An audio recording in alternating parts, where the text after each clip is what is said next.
जय श्री राम, जय हिंद, जय भारत। दोस्तों, स्वागत है आप सबका एक बार फिर से आपके अपने चैनल स्काई स्पीक्स पर।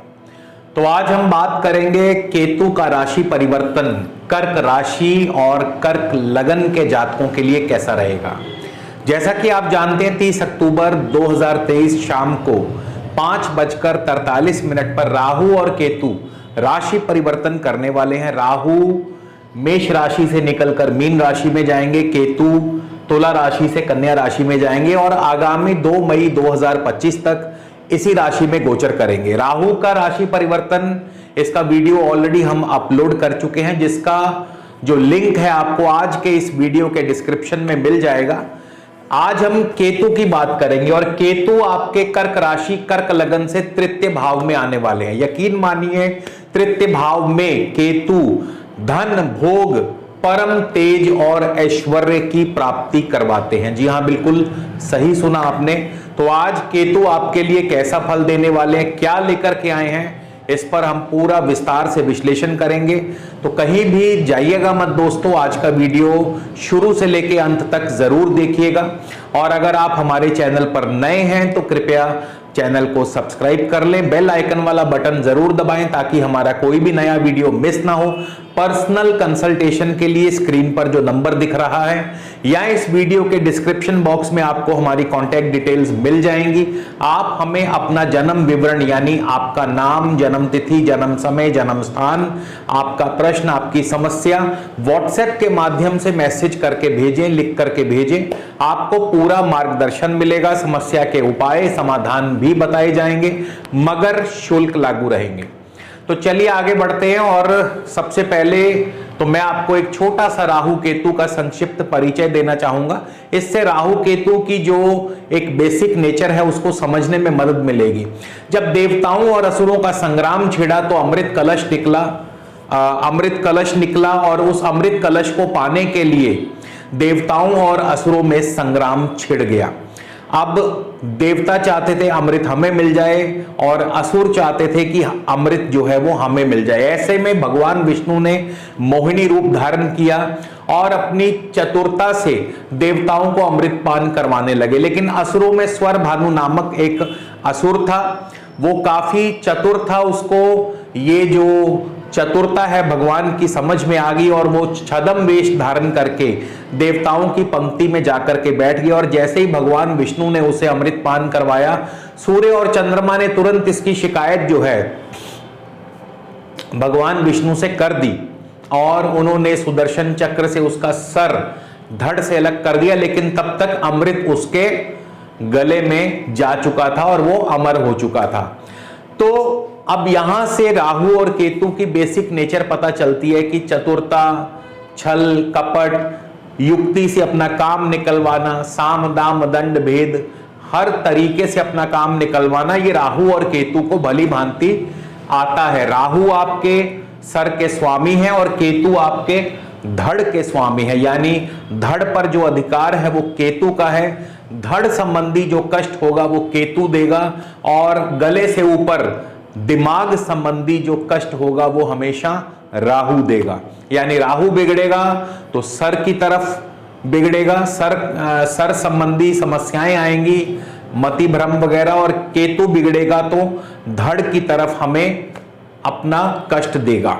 तो ये तो है राहु केतु का एक बेसिक सा परिचय। अब केतु जो है धनु और मीन राशि में उच्च हो जाते हैं, यानी धनु और मीन राशि में केतु बहुत अच्छा फल प्रदान करते हैं। इसके अलावा केतु का जैसे मैंने बताया हमारे धड़ पर अधिकार है, सुनना, कानों की शक्ति, रीढ़ की हड्डी, हमारी टांगे, हमारे पैर, हमारे घुटने, इन सब पर केतु का अधिकार है। केतु के अधिपति देवता श्री गणपति महाराज हैं। इसके अलावा केतु का जो फल है वो केला है, इमली है, और केतु को कुत्ता भी माना गया है, यानी कुत्ते की सेवा करने से भी केतु का जो प्रभाव है वो अशुभ प्रभाव परिवर्तित हो जाता है शुभ प्रभाव में। केतु के मित्र ग्रह हैं, शुक्र हैं, शनि हैं, राहु, ये केतु के मित्र ग्रहों की श्रेणी में आते हैं। और सूर्य, चंद्र, मंगल केतु के परम शत्रु हैं। बाकी अन्य ग्रह केतु के सम ग्रहों की श्रेणी में आते हैं, यानी न्यूट्रल प्लैनेट्स हैं।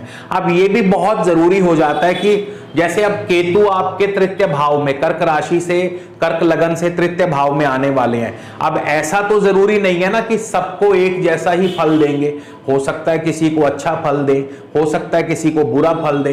तो ये परिवर्तन क्यों आता है? ये परिवर्तन इसलिए आता है क्योंकि ये देखना जरूरी होता है कि जो केतु तृतीय भाव में गोचर कर रहे हैं, यहां पर आपकी जन्म पत्रिका में कौन बैठा है, केतु का मित्र बैठा है या केतु का शत्रु बैठा है, और आपके तृतीय भाव पर किन ग्रहों की दृष्टि है।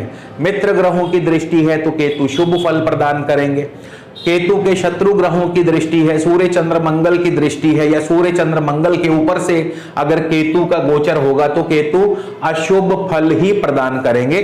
और साथ ही साथ आपकी वर्तमान दशा अंतरदशा कौन सी चल रही है, ये भी बहुत जरूरी और अहम रोल निभाती है केतु के फल को शुभ और अशुभ करने में। तो ये बेसिक चीजें भी ध्यान में रखनी जरूरी है। और अब हम बात करेंगे केतु का गोचर तृतीय भाव में। अगर मान लीजिए आपके जन्म पत्रिका में तृतीय भाव में केतु के मित्र ग्रह बैठे हैं, या तृतीय भाव के ऊपर केतु के मित्र ग्रहों की दृष्टि है, या इस समय वर्तमान में जो दशा अंतरदशा चल रही है वो केतु के मित्र ग्रहों की दशा अंतरदशा चल रही है, तो फिर ऐसे में केतु आपको बहुत ही शुभ फल देने वाले हैं। जैसा मैंने बताया, केतु धन, भोग, परम तेज और ऐश्वर्य की प्राप्ति करवाते हैं। केतु तृतीय भाव में महापराक्रमी बन जाते हैं, शत्रुओं का नाश करते हैं, यानी कोर्ट कचहरी मामलों में आपको सफलता दिलवाते हैं।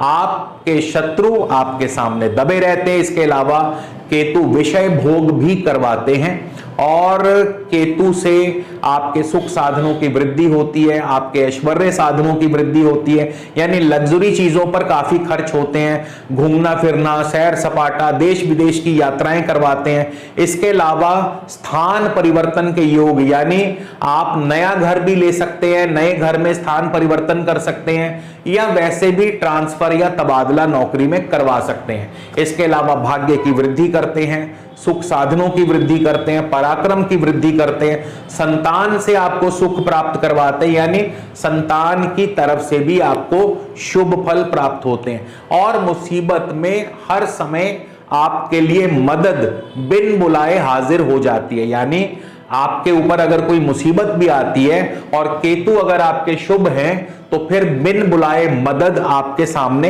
हाजिर हो जाएगी। बड़े बुजुर्गों के आशीर्वाद से आपकी दिन प्रतिदिन तरक्की होगी। और जैसा मैंने बताया, तृतीय भाव में केतु देश विदेश की यात्राएं करवाते हैं, पीआर वीजा दिलवा सकते हैं, फॉरेन सेटलमेंट करवा सकते हैं। तो केतु यहां पर मल्टीपल तरीके से आपको फायदा देते हैं। लेकिन अगर मान लीजिए अब केतु आपके अशुभ फल दे, कैसे?